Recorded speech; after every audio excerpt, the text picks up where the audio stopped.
Assalamualaikum warahmatullahi wabarakatuh. Salam sejahtera buat kita semua.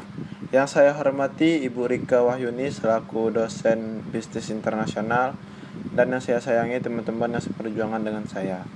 Baiklah, di sini kami dari kelompok 4 akan membahas tentang teori perdagangan dan investasi internasional dan memahami bentuk-bentuk serta alasan investasi internasional.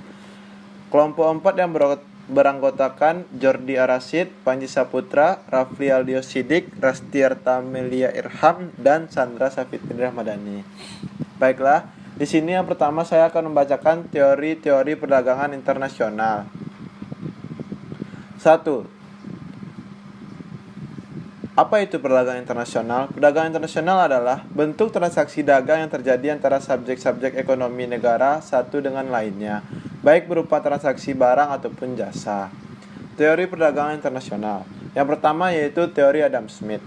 Adam Smith mengeluarkan teori tentang perdagangan internasional yang dikenal sebagai teori keunggulan mutlak. Teori tersebut menjelaskan bahwa keuntungan mutlak adalah keuntungan yang didapatkan oleh negara dari produksi negara lain.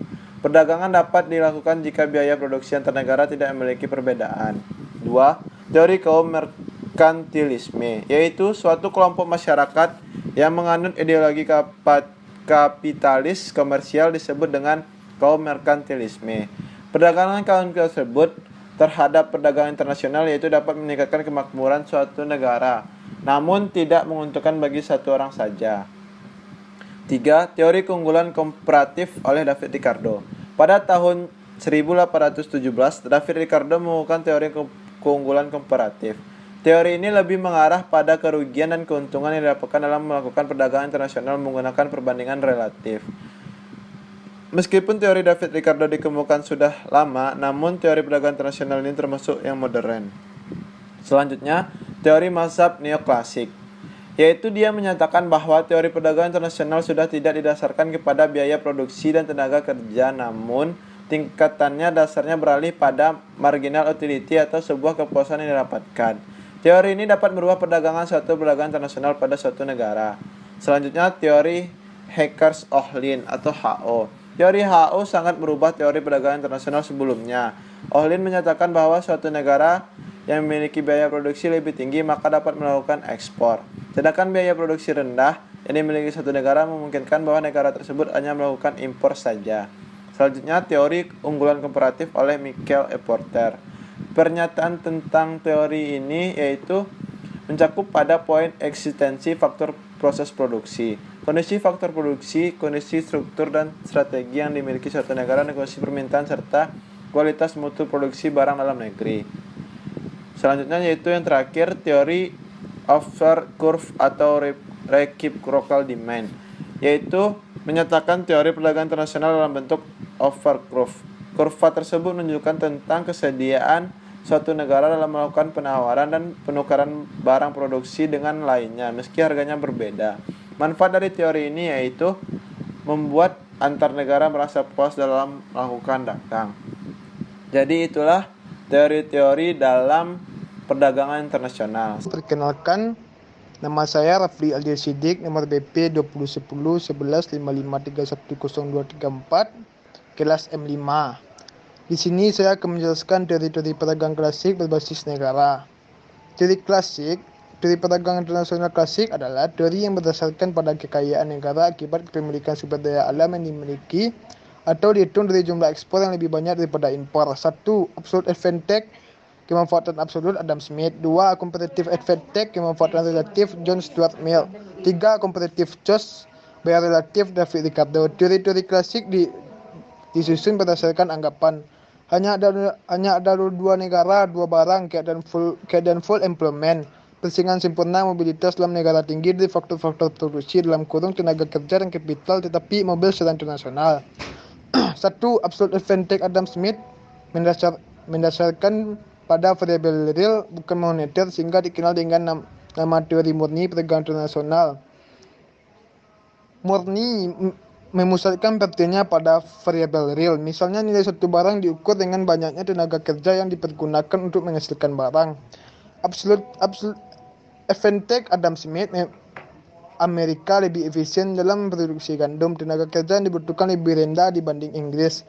Amerika memiliki absolute advantage dalam memproduksi gandum. Inggris lebih efisien dalam memproduksi pakaian. Tenaga kerja yang dibutuhkan lebih rendah dibanding Amerika. Dalam kurung Inggris memiliki absolute advantage dalam memproduksi pakaian. 2. Comparative advantage. John Stuart Mill menyatakan bahwa suatu negara akan menghasilkan dan kemudian mengekspor suatu barang yang dimiliki comparative advantage terbesar dan mengimpor barang yang dimiliki kompetitif dan disadvantage, yaitu mengekspor suatu barang yang dapat menghasilkan dengan lebih murah dan mengimpor barang yang kalau dihasilkan sendiri memakan biaya yang besar. Menyatakan bahwa nilai suatu barang ditentukan oleh banyaknya tenaga kerja yang dicurahkan untuk memproduksi barang tersebut. Makin banyak tenaga yang dicurahkan untuk memproduksi suatu barang, makin mahal barang tersebut. Menurut teori absolute advantage, tidak akan terjadi perdagangan antara Amerika dan Inggris karena Amerika memiliki absolute advantage pada semua produk. Menurut comparative advantage, dapat dilakukan perdagangan antara Amerika dan Inggris. Amerika dalam produksi gandum 6 bakul dibanding 2 bakul dari Inggris 3:1. Dalam produksi 10 yards dibanding 6 yards dari Inggris 5:3:1. Amerika memiliki comparative advantage pada gandum yakni dalam kurung 3:1 lebih besar dari 5:3:1. Inggris dalam produksi gandum 2 bakul dibanding 6 bakul dari Amerika sama dengan 1:3:1. Dalam produksi pakaian 6 yards dibanding 10 yards dari Amerika sama dengan 3:5:1. Inggris memiliki comparative advantage pada produksi pakaian yakni dalam kurung 3:5:1 lebih besar daripada 1:3:1. Amerika spesialisasi produk gandum, Inggris berspesialisasi pada pakaian. 3. Comparative Charles David Ricardo. Titik pangkal teorinya tentang nilai atau value. Nilai atau value suatu barang tergantung dari banyaknya tenaga kerja yang dicurahkan untuk memproduksi barang tersebut dalam kurung labor cost value theory. Perdagangan antara negara akan timbul apabila masing-masing negara dimiliki comparative cost yang terkecil. Biasanya comparative cost adalah Portugis untuk anggur 3/6, 4/5 atau 3:4, 6/5. Portugis akan berspesialisasi pada produksi anggur, sedangkan Inggris pada produksi pakaian. Perbedaan comparative cost dan comparative advantage. Comparative advantage untuk sejumlah tertentu tenaga kerja di masing-masing negara outputnya berbeda. Comparative cost untuk sejumlah output tertentu waktu yang dibutuhkan berbeda antara satu negara dengan negara lain. Kelemahan teori klasik tidak dapat menjelaskan mengapa terdapat perbedaan fungsi produk antara dua negara. Saya Sandra Safitri Ramadhani akan melanjutkan teori perdagangan modern atau berbasis perusahaan. Yang pertama, teori persamaan negara. Teori ini dikembangkan oleh ekonomi Swedia Stefan Linder ketika ia mencoba menjelaskan konsep perdagangan intra-industri. Linder mengusulkan bahwa konsumen di negara-negara yang berada pada tahap perkembangan yang sama atau serupa akan memiliki preferensi yang sama. Dalam teori berbasis perusahaan ini, Linder menyarankan agar perusahaan memproduksi terlebih dahulu untuk konsumsi dalam negeri. Perusahaan sering menemukan bahwa pasar domestik dalam hal preferensi pelanggan. menawarkan potensi paling besar untuk sukses. Teori kesamaan negara Linder kemudian menyatakan bahwa sebagai besar perdagangan barang-barang manufaktur adalah antara negara-negara dengan pendapatan per kapita yang sama. Pada teori ini seringkali paling berguna dalam memahami perdagangan barang di mana merek dan reputasi produk adalah faktor penting dalam proses pengambilan keputusan pembelian. Yang kedua, teori siklus hidup produk. Pencetus teori ini adalah seorang profesor Harvard Business School yaitu Raymond Vernon. Teori ini menyatakan bahwa siklus hidup produk memiliki 3 tahap yang berbeda, yaitu produksi, baru pertumbuhan produksi, dan standarisasi produk. Pada teori ini dapat dilihat asumsi bahwa produksi barang baru akan terjadi sepenuhnya dari inovasinya di negara asalnya. Teori siklus hidup produk kurang mampu menjelaskan pola perdagangan saat ini di mana inovasi dan manufaktur terjadi di seluruh dunia. Sebagai contoh, perusahaan global bahkan melakukan penelitian dan pengembangan di pasar negara berkembang, di mana tenaga kerja dan fasilitas yang lainnya biasanya lebih murah. Yang ketiga, teori persaingan strategis global. Pada teori persaingan strategis global didasarkan pada karya ekonomi Paul Krugman dan Kelvin Lancaster. Teori ini berfokus pada perusahaan multinasional dan upaya mereka untuk mendapatkan keunggulan kompetitif terhadap perusahaan global lainnya. Perusahaan akan menghadapi persaingan global dalam industrinya dan harus mengembangkan keunggulan kompetitif.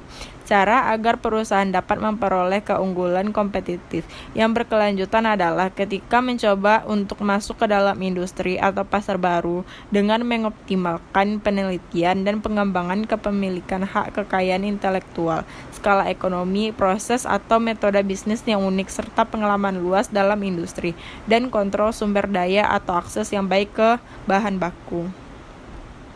Yang keempat, teori keunggulan kompetitif. Teori ini dikembangkan oleh Michael Porter dari Harvard Business School.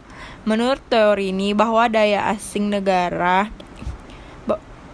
negara dalam suatu industri tergantung pada kemampuannya industrinya dalam melakukan inovasi dan meningkatkan kapasitasnya. Teorinya menjelaskan mengapa beberapa negara lebih kompetitif dalam industri tertentu dibanding negara lain. Ada 4 faktor penentu yang bisa meningkatkan daya saing sebuah industri dalam suatu negara, yaitu yang pertama sumber daya dan kemampuan pasar lokal, yang kedua kondisi permintaan pasar lokal, yang ketiga pemasok lokal dan industri pelengkap, dan karakteristik perusahaan lokal. Selain 4 faktor penentu, teori ini juga mencatat bahwa pemerintah dan kesempatan berperan dalam daya saing industri nasional. Pemerintah dengan kebijakannya dapat meningkatkan daya saing perusahaan dan seluruh industri. Baiklah, saya Jordi Arasyid akan melanjutkan presentasi dari kelompok 4, yaitu tentang teori investasi internasional. Apa saja teori investasi internasional? Yang pertama adalah teori internalisasi. Teori ini merupakan perluasan teori pasar tidak sempurna untuk memperoleh laba yang lebih tinggi atas investasinya. Sebuah perusahaan akan mentransfer pengetahuan unggulnya ke cabang di luar negeri daripada menjualnya di pasar terbuka. 2. Teori Dunning-Eclectic Theories atau John Dunning. Teori ini bagi perusahaan yang akan berinvestasi di luar negeri harus mempunyai 3 jenis keunggulan.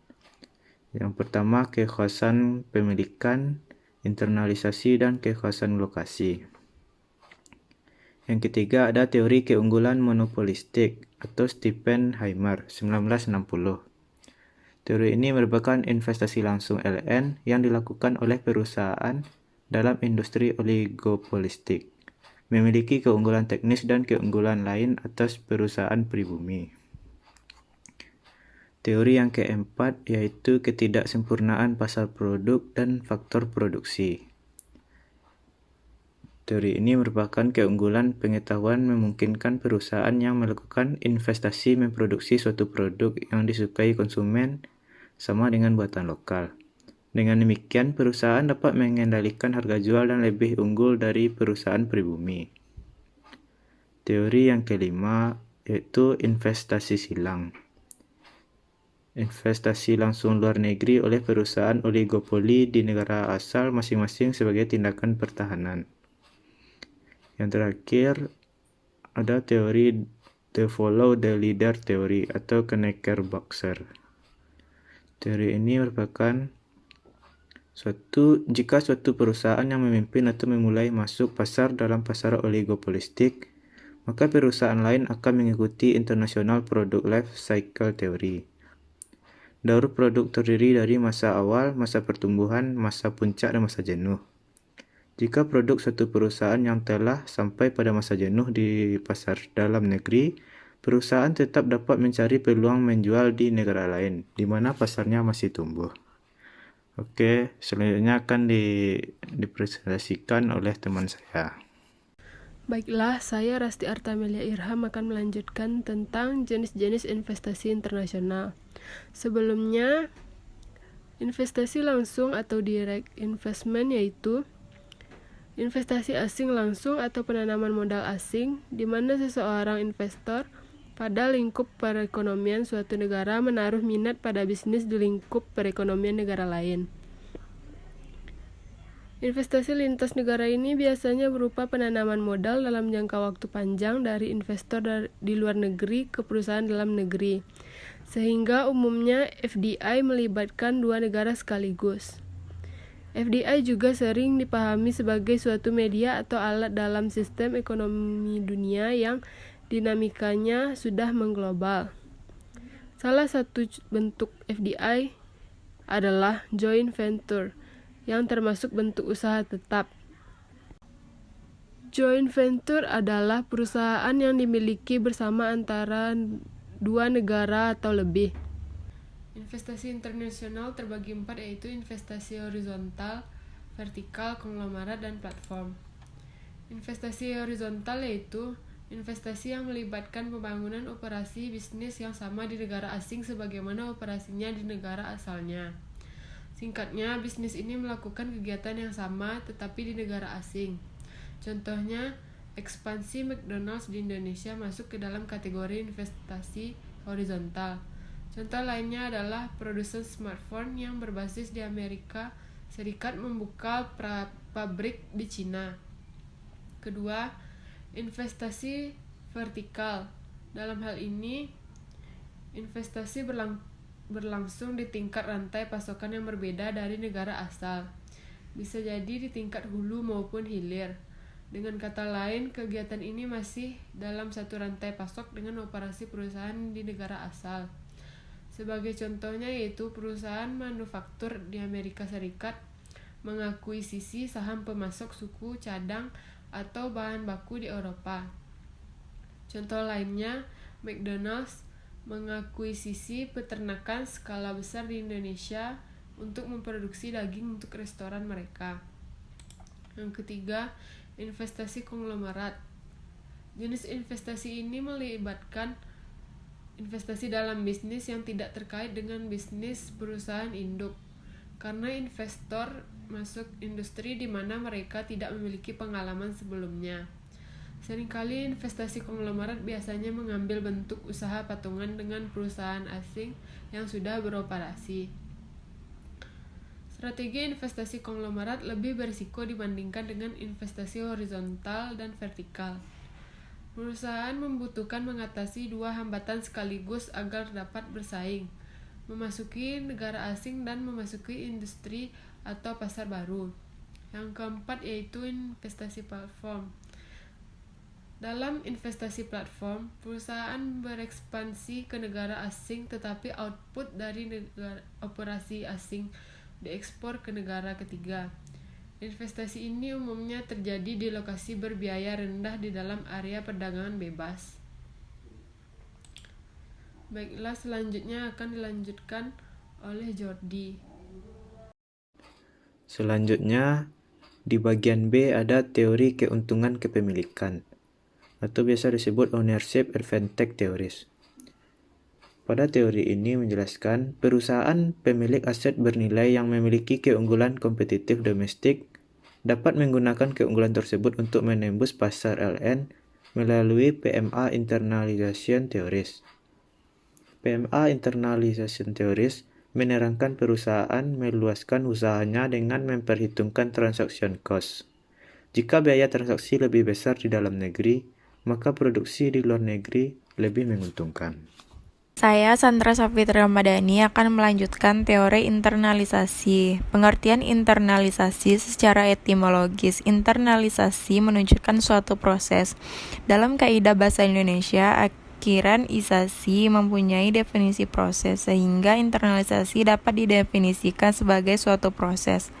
Dalam Kamus Besar Bahasa Indonesia, internalisasi diartikan sebagai penghayatan, pendalaman, penguasaan secara mendalam yang berlangsung melalui binaan, bimbingan, dan sebagainya. Internalisasi menurut Caligiuri, internalisasi merupakan suatu proses di mana individu belajar dan diterima menjadi bagian, dan sekaligus mengikat diri ke dalam nilai-nilai dan norma-norma sosial dari perilaku suatu masyarakat.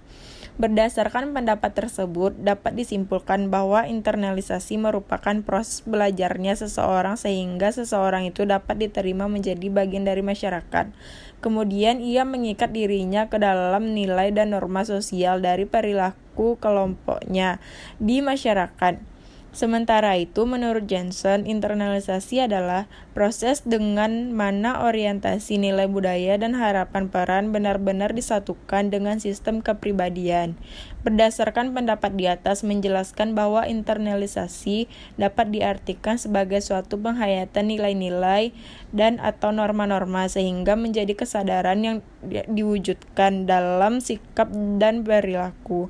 Secara sosiologis menyatakan pendapatnya tentang internalisasi, yakni internalisasi melibatkan sesuatu, yakni ide, konsep, dan tindakan yang bergerak dari luar ke suatu tempat di dalam minda atau pikiran dari suatu kepribadian. Struktur dan kejadian dalam masyarakat lazim membentuk pribadi yang dalam arti dari seseorang sehingga terjadi internalisasi. Berdasarkan teori di atas dapat disimpulkan bahwa internalisasi merupakan suatu proses pemahaman oleh individu yang melibatkan ide, konsep serta tindakan yang terdapat dari luar kemudian bergerak ke dalam pikiran dari suatu kepribadian hingga individu bersangkutan menerima nilai tersebut sebagai norma yang diyakininya menjadi bagian pandangannya dan tindakan moralnya. Selanjutnya, saya akan membacakan faktor-faktor yang mempengaruhi foreign direct investment. Apa itu FDI? Yaitu investasi asing langsung dalam penanaman modal asing, di mana seorang investor pada lingkup perekonomian suatu negara menaruh minat pada bisnis di lingkup perekonomian di negara lain. Dalam mendatangkan FDI ke Indonesia, banyak faktor-faktor yang mempengaruhi, yaitu antara lain faktor pertumbuhan ekonomi, tingkat suku bunga, inflasi, struktur, dan keterbukaan ekonomi. Baiklah, saya Rasti Artamelia akan melanjutkan tentang alasan mengapa melakukan investasi internasional. Yang pertama adalah FDI merupakan kunci dari integrasi ekonomi internasional karena investasi asing menciptakan hubungan yang stabil dan tahan lama antara dua lingkup perekonomian negara. Yang kedua adalah penanaman modal yang biasa disebut investasi global langsung ini juga merupakan saluran penting untuk transfer teknologi antar negara. Yang ketiga adalah penanaman modal asing juga memungkinkan perusahaan dalam negeri untuk mempromosikan produknya ke pasaran internasional karena telah terbuka akses ke pasar asing. Perluasan perdagangan ini pun bisa menjadi alat untuk membangun ekonomi suatu negara meliputi nilai masuk dan keluar saham, serta aliran modal dan pendapatan dari negara mitra maupun industri. Baiklah, sekian dari kelompok kami. Apabila kata-kata yang salah, mohon dimaafkan. Assalamualaikum warahmatullahi wabarakatuh.